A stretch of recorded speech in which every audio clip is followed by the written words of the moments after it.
What is all this Washington, D.C. military bullshit really all about? Is it because he met with Pooter the other day and Pooter told him that he needs to insulate himself from the people because he's pissing off the masses? Could it be that he knows that there's a huge story that's about to drop about him that is going to blow up bigger than the files? Or maybe it has something to do with the files. Because something definitely smells like dirty diapers here, because now other states are sending their National Guards to DC to clean up their 30-year low of crime. So if this isn't a distraction, it's a test ground for something.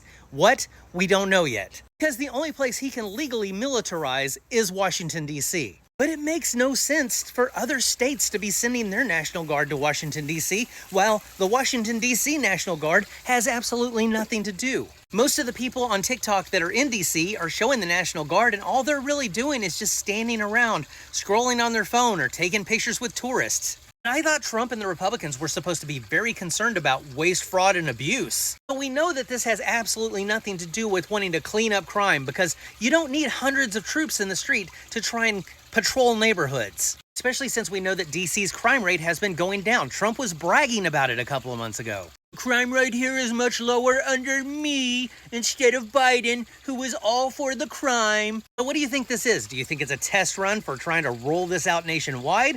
Or do you think that he's trying to get some insulation here because something's about to come out? Because it's not only that he's putting National Guard in the streets, he's also wanting them armed, which means that they have to be prepared to use their military tactics on American citizens, which is against the Constitution.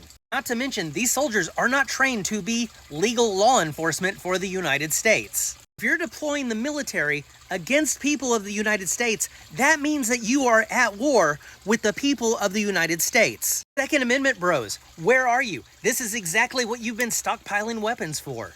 This should be your moment to shine. Instead, a lot of you have shoe polish all over your tongues from all the bootlicking. We love you, big government. Take over my city, too. We live in the stupidest country on the planet. The one thing that I can absolutely predict here is that this is not going to end well at all. We are already a country full of people who feel like they have nothing left to lose. It's only a matter of time before people start to show up and start pushing back in a much darker way.